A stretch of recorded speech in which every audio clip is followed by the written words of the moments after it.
the Detroit Tigers taking on the Toronto Blue Jays live from Toronto tonight at 7:30 p.m. on Go For It, WDIV-TV Detroit. And this is News 4 at 6 p.m. for Thursday, June 12, 1986 with Mark Cribbin, Carmen Holland. Mark Cribbin, Carmen Holland, Eli Turner Sports, and Ryan Tangle Weber and the News 4 team. Good evening, everybody. I'm Mark Cribbin. Here's what's been on News 4 at 6 on this Thursday, June 12, 1986. Top rate sixes in Detroit where state officials have launched a new attack on unemployment, pregnancy, and high mortality rates among black youths in Michigan. We have talked about the problems, we have talked about the issues, now we have to take action, and we're going to have another year of mothers raising poor children, said Barbara Roberts Mason, member of the State Board of Education. Individuals, communities, and corporations need to join with state agencies to confront the issues, Mason said during the news conference Wednesday at the symposium on black children at Mercy College. Corporations have a responsibility in this area, such as this nation was built on the brains and brown and black people. Also attended the news conferences were State Department of Social Service Director Agnes Mansour and State Health Department Director Gloria Smith. The one-day symposium was a 6 of 7 seminars being held around the state to publicize the issues affecting black children. The officials said that they plan to use the suggestions from these attending to the conferences and competing them.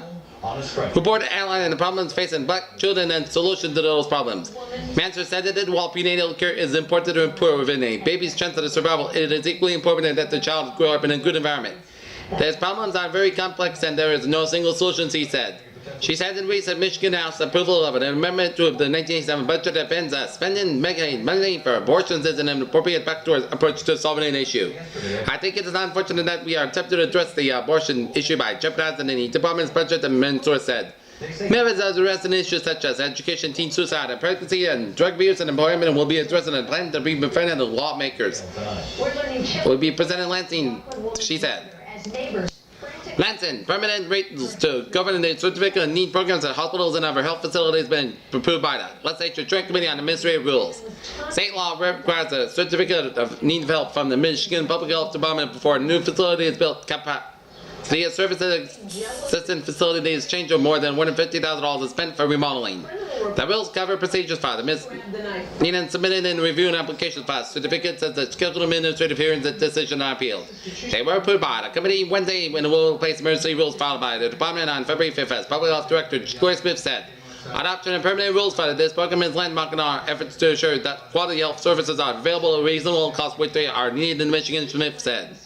The new rules are supported by the Office of Health and Medical Affairs State Health Coordinating. He sat on the steps smoking a cigarette. Dean Council of the Michigan Hospital Association, the Healthcare Association of Michigan, the Economic Alliance of Michigan, and the Citizens for Better Care, she said.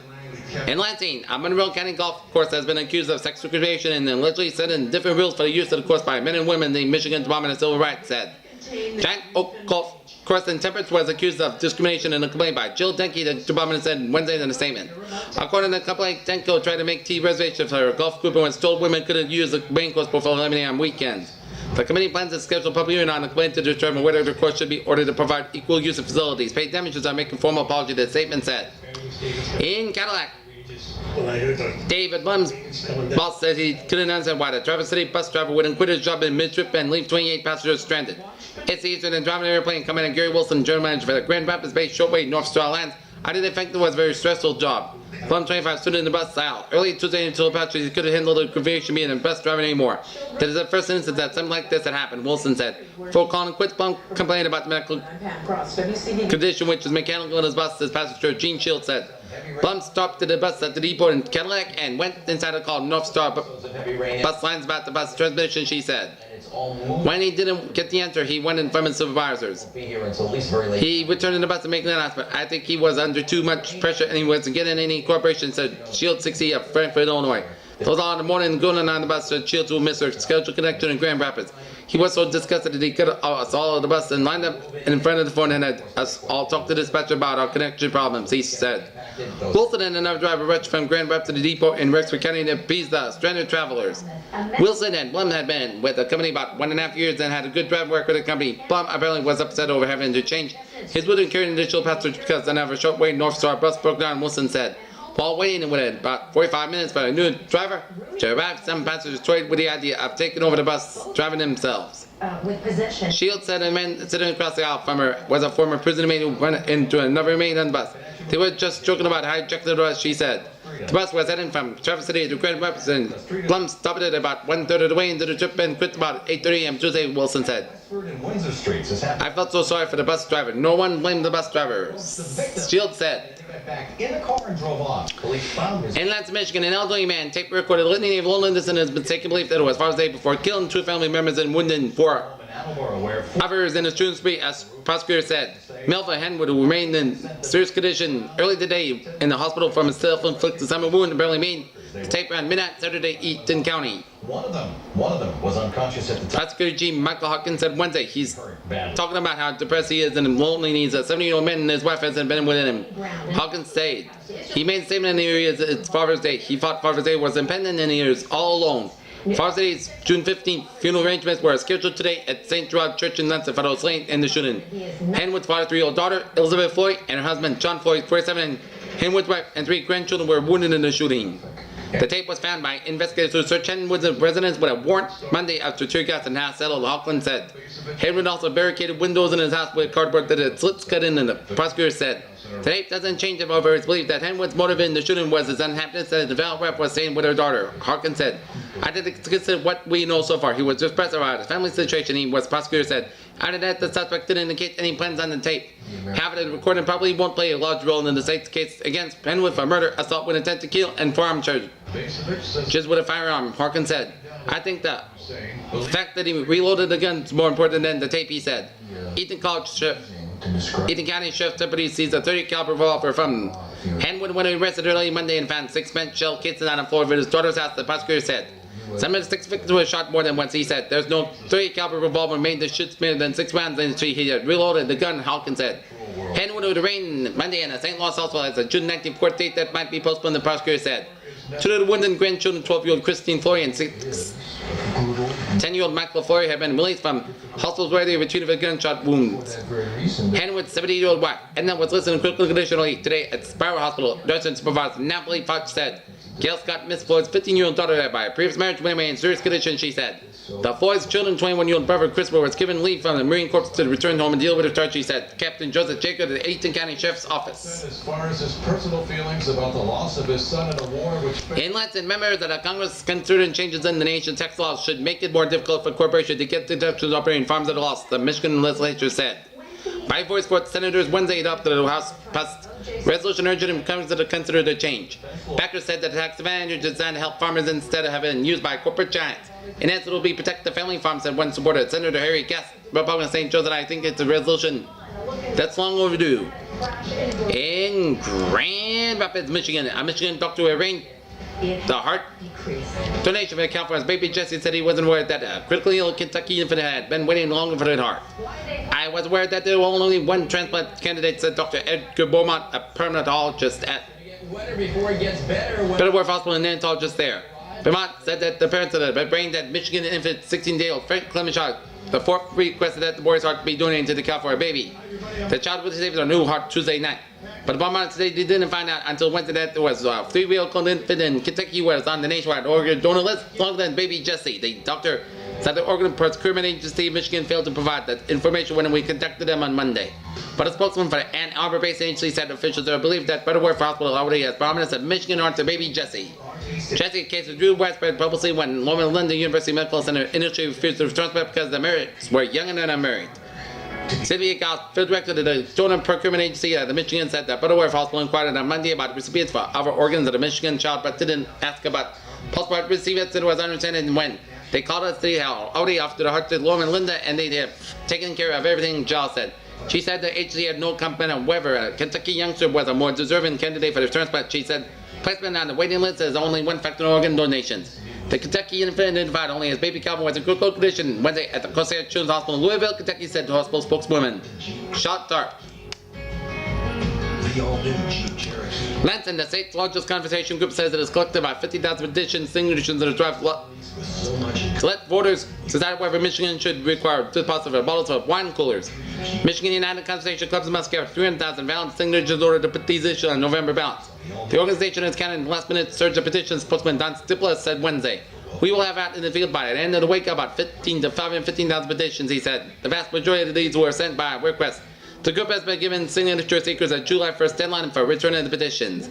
If the 300,000 minimum is reached, the organization plans to submit the petition of July 7th, that is by 3 weeks after the target date set by the Secretary of State's office, but the conversation group contends that the June 6th deadline was set by the state that was not affirmed for a deadline for a date. And did I mention, all of our loan decisions are made locally and quickly. Next, in the state legislatures hope to finish work next week on bills over on liability laws, ending months of debated over how to help doctors for bar owners and professionals who say they couldn't afford to obtain liability insurance. State House Secretary, Senate Conference Mission of Committees gave their approval Wednesday its compromise bills that would, among other things, set a $225,000 limit on pain and suffering awards to all but with the most seriously injured medical malpractice victims. Expand governmental immunity to protect more local government officials from lawsuits. Type penalties against banned doctors and strengthen the ability of licensing boards to impose the sanctions of incompetent doctors. Help weed out frivolous lawsuits by requiring pretrial meditation in some cases, standard procedures and requirements for found lawsuits and changing the way jury awards and determine and paid. Revamp liquor liability laws. Prevent business and professional groups that farm insurance pools if they can get coverage from traditional sources. Prevent price mistakes among the insurers. But the Michigan State Medical Society, which represents doctors in the proposal, won't help the doctors face its skyrocketing malpractice insurance rates. Michigan physicians receiving a notice of 30% insurance premium increases that month are immediately aware that we are far from a solution, said Dr. Robert Paxton, chairman of the Corp's board. Medical malpractice has been the most publicized and hotly debated aspect of the liability negotiations coming in last year when more than 10,000 doctors and supporters much to the Capitol to lobby for the bill for charges. After we get the forms that we reduce premiums and ensure that the insurance vividly for all physician leads level and medical liability crest that we'll see doctors that continuing service like to have risk obstruction or the procedure, said Dr. Carl Gagler, president of the Medical Society. Paxton said the proposal about 225,000 limits contains too many exceptions and nothing about a cosmetic cap. The head of the Michigan Insurance Federation called legislative efforts for constructive and said that he would continue seeking changes for business not covered by the bills. Action in other areas such as product liability is necessary to be in Michigan lead position among states concentrated on toward liability across the Federation. President Thomas Sorg said. Representative Louis Dedek, Democrat Bridge Brand said to the House Chief Liability Negotiator said the House will take up the bills today. The Senate will discuss them on Tuesday, said Senator Dan DeGroot, Port Huron, Republican and Democrat Senate Liability Spokesman. Need a great dress? Come to Frugal Fanny's for the best selection of current better label dresses. Detroit, the Burroughs Corporation won a majority of the Sperry Corporation Board of Directors at the election of 8 new members become mission nominated by the Detroit computer manufacturer. The election Wednesday came out after Burroughs said it would been offered about $8 million in shares of Sperry government stock. Burroughs said it would pay about $76.50 of cash for $31 million for the shares and offered about the companies in it. Burroughs takeover agreed. That's what we got it at, said Gina Lorman, Burroughs spokesman, is what we needed. At that price, Burroughs would pay about $2.37 million for the 38 million shares. A statement issued at Detroit headquarters, Burroughs said it's intended to proceed promptly to complete the previously disclosed merger of Sperry and Burroughs. The $4.75 billion merger would create the world's second largest computer manufacturer, international business machine corporation, and industry leader. Among the new directors were Burroughs Chairman W. Michael Bloomfield and former Michigan Governor William G. Milken, Sperry said.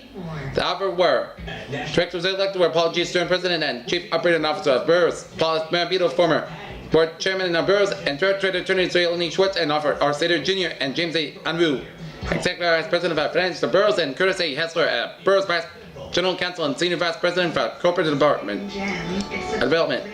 Four Sperry directors resigned to ensure the Burroughs team would have a majority, Sperry said. Sperry Chairman J.L.G. Profit said they continue to hold his seat on the board, Sperry said. Burroughs cash offer for stock expired today. Burroughs will buy 53% of the shares offered by Sperry stockholders. The rest of Sperry's 62.5 million shares of the common stock and equipment will be converted to application of the preferred stock under the Burroughs takeover proposal. Burroughs said it is setting out. To buy New York-based Sperry would hope that a strong competitor to IBM and IBM merged companies based on 1985 results would have combined revenues of nearly $11 billion, more than $4 billion more than the president's second-ranked computer maker, Digital Equipment Corporation. They would have fall for short of the IBM's more than $50 billion in sales for last year. Together, Burroughs said that estimate showed that the Sperry would have $30 million to $30 billion worth of equipment in customers' hands. Be a major supplier of defense-related systems and spend more than $7 million a year for research and development. Have more than 120,000 employees, and the company will not try to combine their computer lines and but eliminating duplication as administration will make a merger profitable, Burrow said in its original proposal. The merger ends 76 years of independent existence for Sperry, which was founded in 1910 as a Sperry Kennerscope Corporation. Burroughs was founded in 1895 and an added machine company at $3.7 million bid for the Sperry made by Burroughs last year failed after the companies couldn't agree on methods of combining their technology and marketing. Granted, the state has a new Michigan wood energy development plan to help state agencies enforce interest and involvement in wood energy, said Governor James Blanchard said. This plan will help ensure the orderly development of the process out of Michigan's best forest research part for energy production, Blanchard said. Using wood to produce energy can provide and promote economic and social benefits, including reduced fuel costs, more jobs, and incentive for good forest management practices and less dependence on out-of-state fuel sources. He said in a statement this weekend, the plan development by the Department of Commerce and Natural Resources have been adopted by the Natural Resources Commission. Its goals include expanding the availability and use of the low-grade wood supplies in the regions with high potential use for wood energy and helping create economic conditions that will encourage the development of wood energy and ensuring that the development of wood energy doesn't sacrifice environmental quality. Encouraging conversion to wood is an energy source when demands can be met in an environmentally acceptable manner. We have every reason to believe that. In Detroit, G-Man Williams abandoned its Republican politics of the Patricia family to draw Michigan into a New Deal care candidates do for Junior Africa and present owning initial steps of reform in the state's grand court system. No, I'm not retiring, Williams said recently as the former governor and ambassador approaches the end of his final year as Chief Justice of Michigan Supreme Court. Sophie Williams is now 75 and the state constitution prohibits anyone from running a judicial post. I think that I do some kind of teaching and writing, and maybe some consultant, Williams said, supporting his ever-present bold-time and more than the end of his half-century of public service. Williams got his nickname from the maternal side of the family that founded the man and told to his company. He grew up rich in Detroit and went out at Eastern Prep School and saw Great College of Princeton. It was at Ivy League School of Women's Society. Would become governor of Bedouin in law school, then the University of Michigan, then he'd be a Democrat. Raised more than $2,600 so far. That's more than double his original goal of $1,000. Fabulous. Ryan, you did a great job. Panama's Army chief involved extensively in drug trafficking and illicit money laundering that provided the Grill Group of Arms, according to Absolutely. evidence collected by American intelligence agencies. Senior officials said that the evidence also showed that the Army commander, General Manuel Antonio Noriega, was, in effect, Panama's leader has been supplying intelligence information to both the United States and Cuba for 15 years. The president has not firmly decided to abandon the servants in the terms of the 1969 Treaty on Limited Strategic Arms, as Mr. Reagan told reporters that his decision would depend on whether the Kremlin changed its arms control policies. 3 bombings in Sri Lanka killed up to 23 people and injured 80. Government officials said at the time bombs had been set up by Tamil terrorists. The bombings occurred in 2 buses in Sri Lanka's troubled eastern district and outside a movie theater in Colombo, the capital of Sri Lanka. Now here's a tip-off as to how things are going to go. So the Supreme Court upheld abortion and struck down a Pennsylvania law regulating abortion 5-4, but the unusually harsh dissenting opinion suggested that the court might consider reversing itself and restricting and amending its constitutional abortion rights that any member of the majority were replaced by a justice who shared the dissenters' views.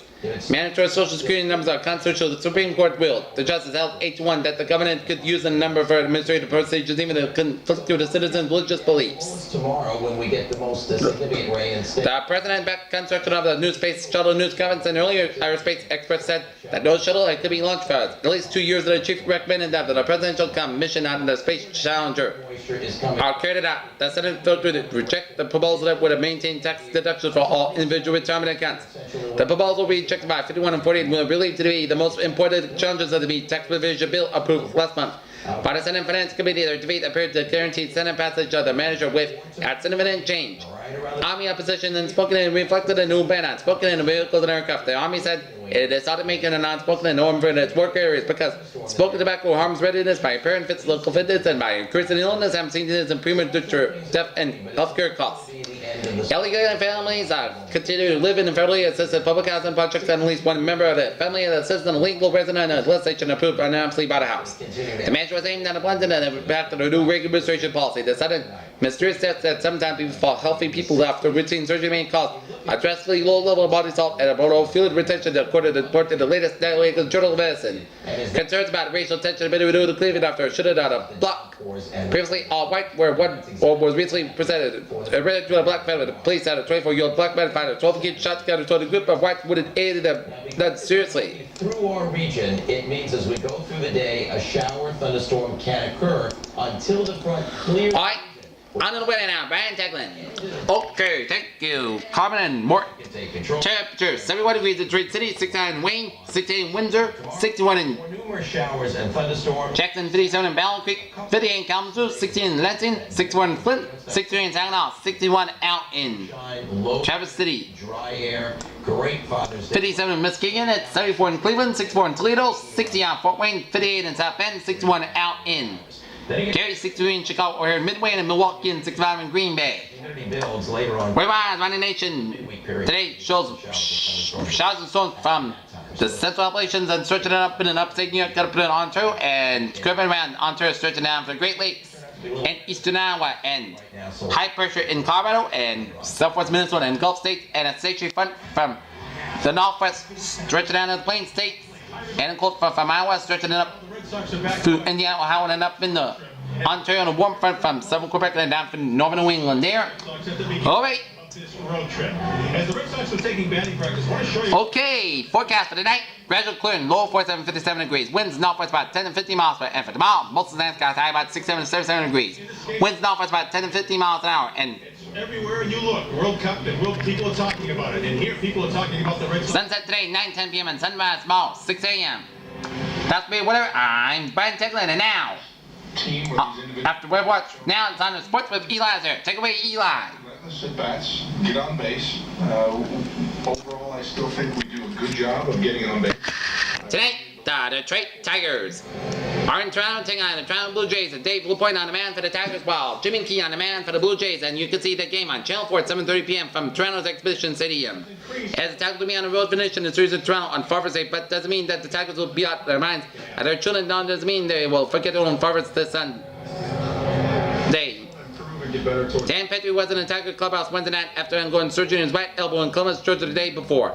Petrie said he's free of pain and that he hopes to be thrown lightly in 10 days. If I were a first baseman or some infielder, I would be back in 3 weeks. Petrie said, I feel I could be back somewhere between the 3 and 6 weeks. Petrie said he's been spending some time on the telephone with other pitchers around the country who have had the same operation. He just kind of name whatever. I thought at first it would be a lot worse than it is. Petrie said, as a souvenir to the doctors at the Houston Clinic gave Petrie a 3-bone chip that removed from the elbow. He was carrying them around in a jar. Bob Miller, Tigers Assistant Public Relations Director, had to scramble Wednesday night to redo the pre-game notes he sent out to reporters. That's because Dave LaPointe, who has scheduled to pitch against the New York Yankees, was unable to get a flight back from Glens Falls, New York, where he attended his grandmother's funeral. That's only the second time it's happened out of me. The other time was the 19th when Chuck Morris was supposed to pitch, but he got hit by a ball during batting practice. U.S. Open down in Pinehurst, North Carolina, round number 1. In Southampton, New York, Greg Norman never has won the Gulf's major tournament. Jack Nicklaus was 118 likes Norman's chances this week. Norman, who has long off the tee but also has a fine touch on the green, says he's ready to try to tame the Shamrock Hills Golf Course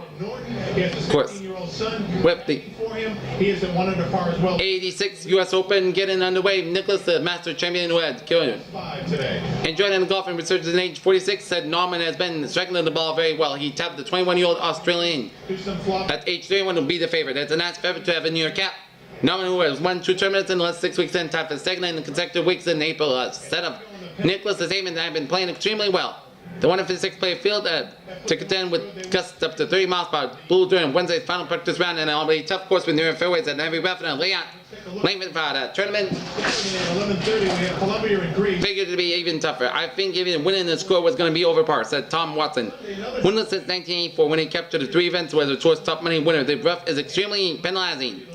Nominated the tour's leader money winner in this year with a $447,300. He can add $115,000 to that by winning a 95-year-old course, but may be foreign to some players, but has a touch of home to Norman. We pay a lot of wind down in Australia. Small, tight screens, fast screens, and I don't see a lot of difference at the par 76 out of 913 neon spread, where he has ability to control shots may be more valuable than sheer power. Anybody that hits the ball strong left to right, that's going to be a favorite. Norman in his practice with one such player. Nicholas Wednesday said he wants to make this 5th U.S. Open victory. He's confident. I just want to make it my first. Norman ranks second on the tour in both driving the distance and putting. He's a 6th in reach in greens and regulation. And Calvin Pete, the leader of that category, is among the favorites because the ability to place the ball where he wants. Save it back with shows. Bernard Langer and Watson have all played well in the European courses as what Shinbuck have been compared to also considered contenders. Legendary. The GP Patriot and the Jeep Compass. Get a low-mileage lease on the 2014 Compass Latitude or Patriot Latitude for $140. In London, Andrew Castles claimed to be famed that a band with a junior college roommate of Michael Parfors, a Swedish sensation, will reach the final of the French Open last Sunday. Now Castles aiming to make a name for himself. On Wednesday, the right-handed became the first British player to reach the third round of the Sailor Archer's Quest Championships at Charlotte in 1988 was he served at volley to the way past through the sales vessel Sips at 7662. Performance, safety, integrated technology. In New York, Bruno Aldridge head of the ABC Sports for most of the past 2 decades is the latest witness to the USFL NFL antitrust case to maintain that the old league never expressed its displeasure with the network about its deals with the young spring league in a session marked by the kind of contentious party. The USFL attorney Harvey Martin that has become standard in the 5 weeks of the trial are alleged told its expression during the USFL's when an appeal law antitrust suit that the NFL Commissioner Pete Brazil expressed little emotion when the ABC had given the USFL a contract to play in the spring. I called Brazil today. I made the deal. Testified Arledge, who is new ABC Group's president of News and Sports and president of News. He said, I'd appreciate that. Do what you have to do. In fact, the person who wants to be most upset is the Commissioner of Baseball. Early, the NFL introduced 2 documents in which a USFL owner wrote that set the focus of the USFL strategies must be bring about a merger combination with the NFL. The documents, a memo, and a letter written by the Oakland Invaders owner Todd Tobey were introduced during a cross-examination of USFL Commissioners Harry Ashford as part of it. NFL's attempt to show that it is USFL's business practice to quote a desire to merge rather than an anti-competitive practice by the NFL that has caused the younger leagues problems. Then came Orange, a central figure of the trial, to accept that they friended the sports department and network televised USFL for the 3 seasons. However, the ABC declined to give the USFL its contract for its move to fall and is still contending with the league because the network has been open on some of its 85 payments. As this former deputy Jim Spence are alleged denied any pressure on ABC, so either after they provided USFL with its spring contract after the USFL decided to switch to Paul, much of the reporting was monitoring turned around remarks about alleged was said to have made the ABC commentator Howard Kosovo expected to testify later in the trial. We're going to get some bits of point, but not for the Red Sox game tonight. They may be a little missed, but they'll play. Probably the last thing ever I would have tell Howard Kosovo that Pete was objected to something Aldridge said at one point. Aldridge said the only time he ever heard of displeasure from the NFL about ABC's relations with the USFL came in the spring of 1984 when he said there'll be rumors among some of the NFL owners that ABC was bankrolling the USFL signing of high-priced players. But he finally denied both testimony from Usher and statements from Morrison and quoted in closed cell, but NFL's displeasure acknowledged only that he had fought the USFL contract with a risk, but was never risk that was never materialized. While saying Switzerland, North Korea, South Korea have been given until the end of the month to agree to the principle of the plan that would move all of part of the 4 sports in the 1880 Olympics from Seoul to sites in the north.